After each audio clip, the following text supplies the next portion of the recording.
आज़ादी के इतने सालों के बाद पहली दफ़ा इनके लिए कुछ हुआ। और आप देखिए पॉपुलेशन 12 to 15% और दैट्स अ लॉट। हाँ, आई नो। देखिए वही है, जहाँ चाहे वहाँ राह निकलती है, और आपका छोटा सा कदम कितना बड़ा आगे जाके हो गया। और जैसे आपने पीछे भी एक इंटरव्यू में कह रहे थे कि अभी तो बहुत कुछ है करने को। So what are the other challenges? उनके तो चलो ये चैलेंजेस थे, पर आपके लिए क्या चैलेंजेस हैं कि ऐसा काम करने के लिए? सबसे बड़ी चैलेंजेस जैसे एजुकेशन फील्ड में मैं मानती हूँ कि कोई भी बंदा पिछड़ा मतलब बैकवर्ड क्यों है, तो उसके दो रीजन हो सकते हैं। एक तो फाइनेंशियल एम्पावरमेंट अगर उसकी हो जाती है, या फिर एजुकेशनली अगर वो बढ़िया से पढ़ लिख जाता है, तो उसमें से अपने आप में से वो ट्रैप है गरीबी का, तो उसमें से वो अपने आप में बाहर निकल जाएगा। ये दोनों मेरे लिए बड़ा चैलेंजिंग है। खैर एजुकेशन इकोनॉमिकली उनको एम्पावर्ड करने में हम काफ़ी कुछ कर पाए हैं, बट एजुकेशन सबसे बड़ा चैलेंज है उनके। नॉमैड्स में भी ABC 3 कैटेगरी है। A कैटेगरी वाले लोग हैं, उनको अब पढ़ाई का महत्व समझ में आ गया है, तो वो बच्चों को पढ़ाते हैं। पर B और C कैटेगरी है, उसमें भी C कैटेगरी है, वहाँ पे तो आज भी जैसे हमारी हॉस्टल चलती है गुजरात में, 2 हॉस्टल जिसमें 600 बच्चे पढ़ रहे हैं, तो आज भी हम बच्चों को उठा के ले आते हैं। मेरी हॉस्टल में 600 मतलब जितने बच्चे हैं 100% अगर हम गिने तो उसमें से 70% बच्चों को हम उठा के ही लाते हैं, मतलब पेरेंट्स को बोल के कि अगर बच्चों को नहीं पढ़ाया तो आपके साथ हम सपोर्ट नहीं करेंगे, ये नहीं करेंगे, क्योंकि उनमें उनको ये है ही नहीं कि पढ़ाना है। जैसे स्नेक चार्मर कम्युनिटी, तो उनके माइंड में ये है कि भाई बच्चा पढ़ लिख जाएगा तो फिर भीख मांगने के लिए कौन जाएगा, तो उसको ये समझ ही नहीं कि पढ़ लिख लेगा तो उसको भीख मांगने की ज़रूरत ही नहीं है। तो मेरे लिए सबसे बड़ा चैलेंज ये है, और फिर से मैं गवर्नमेंट के बजट के बारे में भी बात करूंगी कि उसमें बजट बहुत कम है। जैसे शेड्यूल्ड ट्राइब, शेड्यूल्ड कास्ट के लिए ढेर सारा बजट सरकार का होता है और उनके लिए स्पेशल प्रावधान है। ऐसे प्रावधान इस कम्युनिटी के लिए करना और हजारों मित्तल खड़ी करना, वो भी मैं मानती हूँ बहुत ज़रूरी है, क्योंकि पूरे देश में इस कम्युनिटी के साथ काम करने वाले लोग आप गिनने जाएंगे तो शायद आपको बहुत ही कुछ लोग मिलेंगे, लोग है ही नहीं उनके साथ काम करने वाले। तो मेरे लिए बड़ा चैलेंज ये है कि सिविल सोसाइटी को इनके साथ जोड़ना, सरकार बड़ा बजट बनाए, इवन विद इन कम्युनिटी इनको ये समझाना कि भाई आपको पढ़ना है, ये सारी चीज़ें बड़ी चैलेंजिंग है। और ये दूसरा ये भी है कि भाई सिविल सोसाइटी इनको स्वीकार नहीं करती है, क्योंकि उनका खुद का गांव नहीं है। Very true. जैसे आप ट्राइब्स को देखेंगे तो उनका खुद का गांव है, तो वहां पे वो अपने राइट्स के लिए बात कर सकते हैं। ये इनका मतलब कहीं पे आके गांव के आउटस्कर्ट में रहने लगे, पर वो गांव उनका नहीं है, तो वहां पे उनको हमेशा डर रहता है कि अगर हम कुछ बोलेंगे तो गांव में निकाल देंगे, तो सिविल सोसाइटी इनको स्वीकार करे, वो भी एक बड़ी चैलेंज है। तो वेरी ट्रू। और मतलब जी like what I am hearing is that see obviously I have also gone to a few villages. जो मैं हिमाचल से हूँ, वहाँ भी छोटे छोटे गाँव हैं मेरे, जो बहुत ताया जी and older people were living still living in villages. अब ये है कि यंग वाले बच्चे तो निकल आए हैं, पर उसमें मैं यही देखती हूँ कि माइंडसेट बहुत डिफरेंट है, और जो लोग पीढ़ी दर पीढ़ी उसी हालत में रह रहे हैं और उसी हालत में रह रहे हैं, उनको पता ही नहीं चलेगा कि एजुकेशन का महत्व क्या है।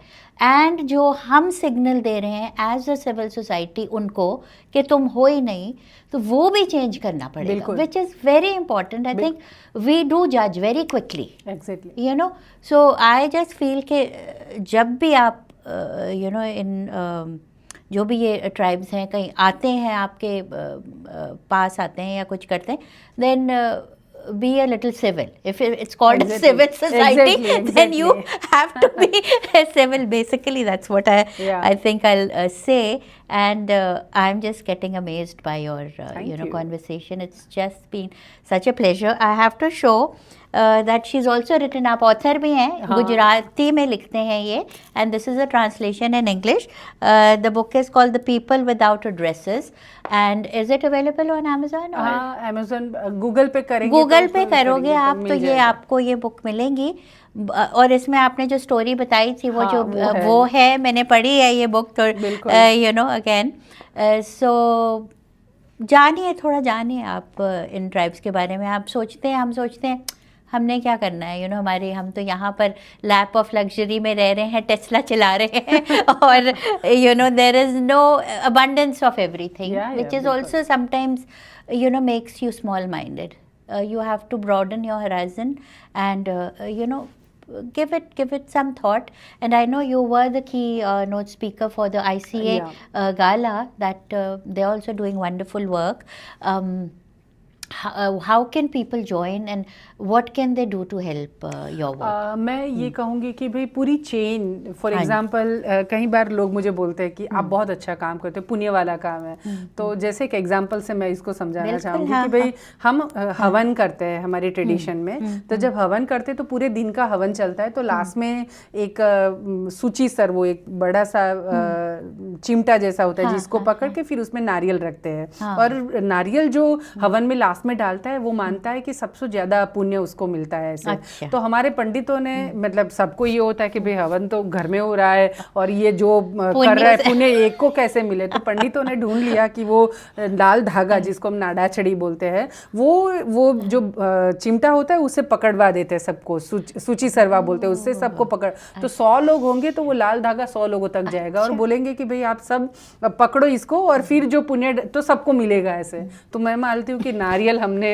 वैसे पकड़ लिया है, पर ये लाल धागा जो है वो नड़ाछड़ी वो सब पूरी सिविल सोसाइटी पकड़ सकती है। 2 तरीके से आप सपोर्ट कर सकते हो, तो सीधा फाइनेंशियली भी, क्योंकि बहुत बड़ा काम है। हम गुजरात और गुजरात के अलावा राजस्थान में भी हमने काम शुरू किया है और हमें लगता है कि हर स्टेट में जाने की ज़रूरत है और वहाँ पे हम जाएंगे तो ये सब काम हम ज़्यादा अच्छे से कर पाएंगे। तो एक तो फाइनेंशियल सपोर्ट है, दूसरा यहाँ से वॉलंटियर। अगर आपको लगता है कि भाई आप, मैं समर में किसी को भी नहीं बोलूँगी कि आप वहाँ पे आओ क्योंकि आप टिक नहीं पाओगे, पर विंटर में तो इसलिए विंटर में आप आओ, तो जैसे हमारे बच्चे वहाँ पे पढ़ते हैं या फिर जो भी काम हमारा वाटर मैनेजमेंट, ट्री प्लांटेशन, गांव वालों के साथ जो काम है, तो आपको हम वहाँ से ही है एक्चुअली। तो हमें पता चलेगा कि आपने सही बताया कि टेस्ला चलाने से हमें लगता है कि, और यहाँ की दुनिया देख के मुझे भी लगा कि वाओ, मेरी दादी बोलती थी अंधरा परी, इंद्र की नगरी, तो यहाँ पे आके हमें ऐसा ही लगेगा, पर एक पूरा पार्ट ऐसा है जो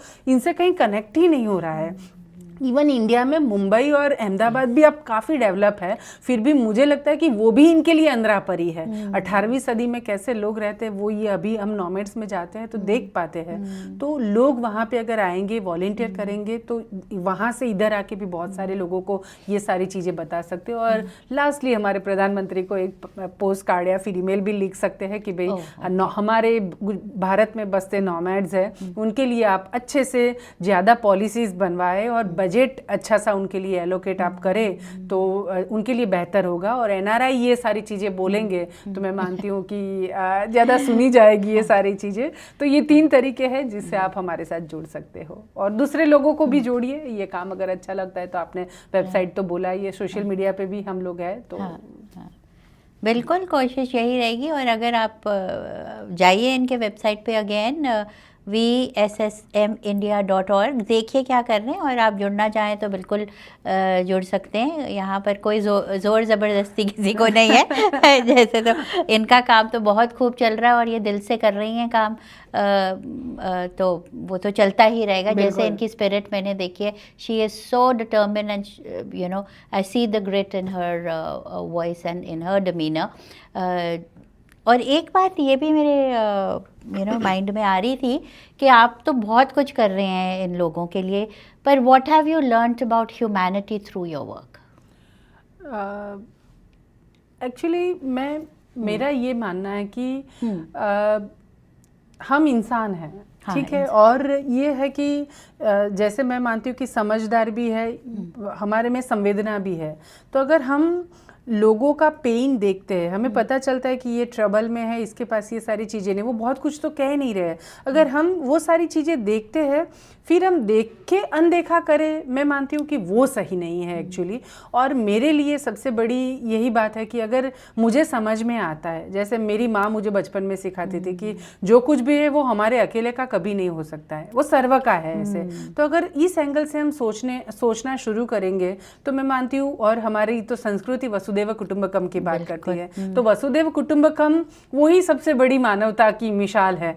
अगर हम वसुदेव कुटुंबकम बोलते हैं तो हमें जीना भी वही चाहिए। हम बोले कुछ और करे कुछ और, ये सही नहीं है। तो अगर वो हम जीना शुरू कर देंगे तो शायद पूरे विश्व को हम ये सारी चीजें में मतलब सही नहीं है वो हम देखेंगे तो इमीडिएटली हमारा मन ये करेगा कि नहीं, इसको सही करने में मैं क्या कर सकती हूँ। तो शायद मुझे यही है कि जो ठीक नहीं लगा उसके लिए ठीक करने में मैं लग गई ऐसे, क्योंकि मुझे लगता है कि शायद मेरा रोल वही है और मुझे यही करना है। तो मैं मानती हूँ कि यही मानवता है जो हम कर रहे हैं एक्चुअली। बहुत आपने अच्छी बात कही है। यहाँ पर एक कलेक्टिव सोसाइटी में आप रह रहे हैं तो आप दूसरे का दर्द पहचानिए, बिल्कुल, और जानिए। और जैसे इन्होंने तो एक कदम उठाया है, आप भी छोटे छोटे कदम उठा सकते हैं, मैं तो यही कहती हूँ। और मुझे लगता है लेने से देना अच्छा, खुद को भी एक में भी लगता है, अच्छा ही लगता है। बिल्कुल, बिल्कुल। और यू नो इट फील्स अच्छा, हमारे पास इतना है तो उसमें अगर हम थोड़ा सा भी करें तो it feels good as a human being. I just feel that's so true. And one more thing was, जैसे आपने तो इन बेघरों के लिए आप इतना काम कर रहे हैं, बेनाम के लिए काम कर रहे हैं, तो आपके लिए घर के मायने क्या है? और जब आप घर में होती हैं, अपने घर में होती हैं, तो आप कैसे वक्त अपना बिताती हैं? मुझे पढ़ाई बहुत अच्छी लगती है। तो लिखना और पढ़ना मेरा मतलब थकान कम करने का एक जरिया यही है। तो मैं बहुत पढ़ती भी हूँ और लिखती भी बहुत हूँ। और फुर्सत का टाइम जब भी मिलता है तो मैं वैसे मैं ट्रैवल करती हूँ मेरी कम्युनिटी के बीच में, पर इन सब के बीच में भी कहीं टाइम मिलता है तो मैं कहीं दूर भाग जाती हूँ। जैसे यहाँ पे आए हूँ तो यहाँ पे भी काफ़ी ट्रैवल करने वाली हूँ। तो मेरे लिए सुकून वाली ये चीज़ है। घर मैं मानती हूँ कि पक्षी को भी अपना घोंसला चाहिए होता है ना। घर बड़ी चीज़ है। और आप जैसे सैन फ्रांसिस्को आए इंडिया से यहाँ पे, तो यहाँ पे भी सबसे पहले हमारे दिमाग में ये आता है कि अच्छा पैसा कमाए और सबसे पहले अपना खुद का घर ले ले, क्योंकि घर ये होता है जहाँ हमें सुकून होता है, जहाँ मैं गुजराती में बोलती हूँ कि जहाँ पग मूकीने ने हाश फील था, मतलब सुकून महसूस हो, वो घर। तो ये जिनके साथ हम काम करते हैं वो नॉमैड, सदियों से उन्होंने कभी वो हाश फील ही नहीं किया, क्योंकि कहीं पे 4 दिन रुके, फिर से वहीं उनका काम खत्म, पूरा सामान समेटा, कहीं दूसरी जगह पे चले गए। तो बहुत बड़ी चीज़ है उनके लिए ये घर, मतलब खुद का एड्रेस ना। मैं मानती हूँ कि एक पोस्ट कार्ड मेरे एड्रेस पे आए तो वो बड़ी बात होती है। आपको पता नहीं होगा कि मैं इनिशियली मीटिंग ऑर्गेनाइज करती थी और हमारे कम्युनिटी को मैं लेटर लिखती थी। इवन आज भी मैं लिखती हूँ कि भाई फलानी डेट पे एक मतलब सम्मेलन है, आपको आना है मीटिंग में। तो वो लोग संभाल के रखते हैं कि भाई हमारे पते पे ना एक कार्ड आया। तो ये घर की वैल्यू जो है ना वो ये है। और मेरे लिए तो सुकून, मैं ऐसा मानती हूँ। सॉरी मैं बहुत लंबा बोलती हूँ, बस स्टोरीज लंबी है बहुत ही। मैंने कहा जितना भी आप वक्त लें हमारे लिए तो उतना ही कम पड़ेगा। पर जैसे आपने बताया था कि इतनी सारी चीज़ें कर रहे हैं आप इस ऑर्गेनाइजेशन से, स्पेशली वाटर कंजर्वेशन का भी इशू आप उठा रहे हैं। तो अभी वो बहुत ज़्यादा इम्पोर्टेंट हो चुका है इंडिया में। एक तो ग्लोबल वार्मिंग हो रही है with so much of flooding and you know, जिस इलाके से मैं आती हूँ वहाँ हर साल ही वो क्लाउड बर्स्ट होते हैं, so many houses and you know. और दूसरी जगह है तो ड्रॉट है, तो पानी ही नहीं है, पानी की कमी होती जा रही है बड़े शहरों में, छोटे शहरों में। तो उसके लिए आप बहुत अच्छी कुछ स्कीम्स निकाल रहे हो, थोड़ा सा उसके बारे में बताइए। एक्चुअली वाटर कंजर्वेशन का काम हमने शुरू किया नॉमैड्स के लिए ही। अच्छा। मतलब उनकी बस पॉपुलेशन के लिए, उनको पीने का पानी मिले इसलिए नहीं, पर गांव वाले जो उनको स्वीकार नहीं करते थे। अच्छा। तो मैं इंक्लूजन में मानती हूँ कि अगर सिविल सोसाइटी इनको कैसे अपने आप में स्वीकारे अपने गांव में, तो मुझे लगा कि पानी एक जरिया बन सकता है लोगों के साथ बात करने का ऐसे। तो और पूरा जैसे आप नॉर्थ गुजरात में देखेंगे जो राजस्थान से सटा हुआ एरिया है, तो वहाँ पे वाटर टेबल काफ़ी डाउन जा रहा है, कहीं पे 1000, 1100, 1200 फुट, और कुछ एरिया में तो बिल्कुल भी पानी नहीं है। पूरे भारत के 150 डार्क जोन, मतलब पानी को लेके भयंकर कंडीशन है, उसमें वो एरिया आता है। तो 47 ब्लॉक में से 34 ब्लॉक ऐसे थे नॉर्थ गुजरात के जहाँ पे पानी एकदम मुश्किल वाली सिचुएशन पे वाटर टेबल ग्राउंड वाटर पहुँच गया था। तो उस एरिया में हमने वाटर मैनेजमेंट शुरू किया और उसके साथ साथ हमने गरीब वंचित परिवारों की बात करना भी गाँव वालों से शुरू किया। और सबसे बड़ा हमारा आप देखेंगे ना तो पानी को संग्रहित करने के लिए ट्रेडिशनली अच्छी व्यवस्थाएं थी। आज बोरवेल की की टेक्नोलॉजी आई, पर बोरवेल की टेक्नोलॉजी नहीं थी तब क्या लोगों के पास पानी नहीं था? हम लोग जैसे कुएं होते थे तो कुएं में पानी आता था हमारे तालाबों से। अगर तालाब पूरे साल भर भरे रहते थे और हर साल तालाब को गांव वाले मिलके उसको खोदते थे, मतलब उसमें से मिट्टी निकालते थे एक्स्ट्रा वाली, तो तालाब जो पतीले जैसे होते थे, बड़ा बर्तन होता था। धीरे धीरे बोरवेल की टेक्नोलॉजी आने के कारण क्या हुआ कि किसी ने तालाबों के सामने देखना ही बंद कर दिया। तो तालाब में हर साल मॉनसून के पानी के साथ साथ मिट्टी भी आई, और जो तालाब बड़ा बर्तन जैसा था, पतीले जैसा था, बाउल था बड़ा, वो अभी फ्लैट, वो प्लेट जैसा हो गया। तो पानी स्टोर ही नहीं होगा तो जमीन में, मुझे तो पता नहीं था। Oh wow. तो पानी जैसे बड़े बर्तन में भरेगा तो नीचे धीरे धीरे करके पानी में, जैसे हमारी, मैं आर्टरी बोलती हूँ रक्त वाहिनी तालाब को, कि धरती की रक्त वाहिनी है हमारे तालाब, वो पानी को नीचे ले जाते हैं, और वो पानी नीचे जाते हैं तो कुएं में जाता है। इवन हमारे बोरवेल में भी पानी वहीं से ही आता है, अगर वो रिचार्ज नहीं होगा तो होगा ही नहीं। तो हमने फिर वो तालाब को फिर से रिवाइव करने का काम शुरू किया। हम जल मंदिर बुलाते हैं उसको गांव में, कि ये बहुत पवित्र जगह मानी जाती थी। और पहले में मॉनसून के दौरान तालाबों को पूजन भी उनका होता था, जो सब कुछ भुला दिया गया। तो मैं मानती हूँ कि हर चीज बेकार नहीं है, हमारे पुरखों ने बनाई है तो कुछ चीजें बहुत अच्छी है जो हमें आगे ले जानी है। तो हम तालाबों को रिवाइव करते हैं। करीब 380 जितने तालाब हमने रिवाइव किए हैं।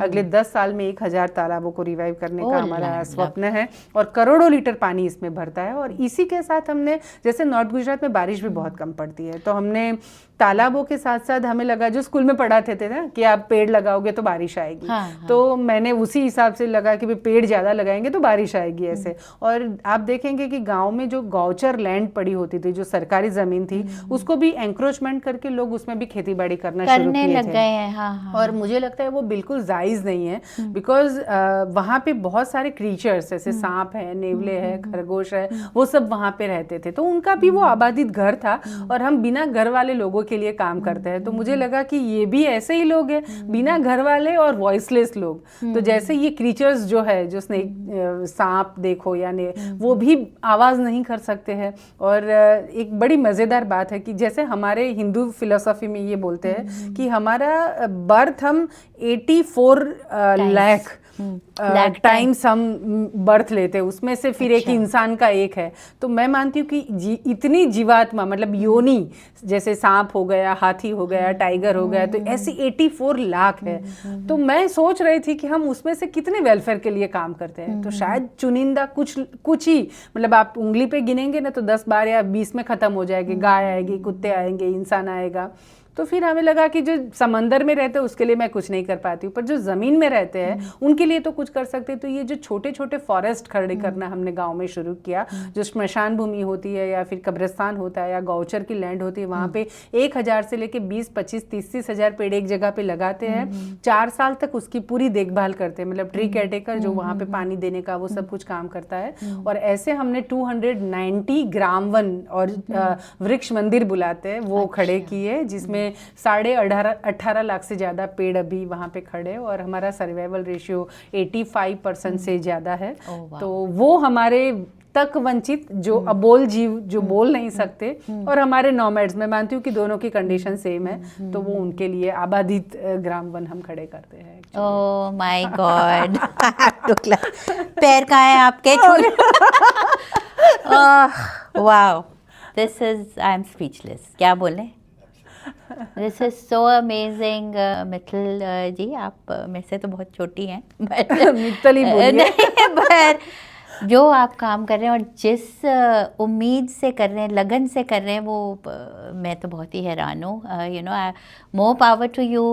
You know, you are who you are, जो है आप, मैं तो कह रही हूँ ऐसे लोग बहुत कम मिलते हैं देखने को। I am so overwhelmed right now with the work you are doing and with so much determination and selfless, you know, I can say that's the word. So it was so wonderful talking to you, you know, and having you on Off the Cuff. Again, thank you to Kirit Shah ji here for this connect, and I hope you can help her initiative or the organization's initiative. You've already seen her, so you know, and the work she's done. So Kirit ji, आप कुछ बोलना चाहेंगे? Yes, आइए। Thank you listeners of बॉली 92.3। अभी नम्रता जी ने जो बहुत अच्छी बात की मित्तल से, उसमें मेरे को एक चीज़ ऐड करने की है। मित्तल तो इंडिया में रहती है, लेकिन मैं यहाँ ही हूँ और हमने इंटरनेशनल फोरम स्टार्ट किया है। Okay. और इंटरनेशनल फोरम का कामकाज मैं संभालता हूँ। तो अगर आपको कुछ भी जानना है, कुछ भी डोनेशन करने का है, तो मेरे से संपर्क कीजिए कि मेरा ये ईमेल है, बहुत इजी है, kiritshah no space @yahoo.com। and we also have a tax deductible donation avenue available here through Arpan Foundation.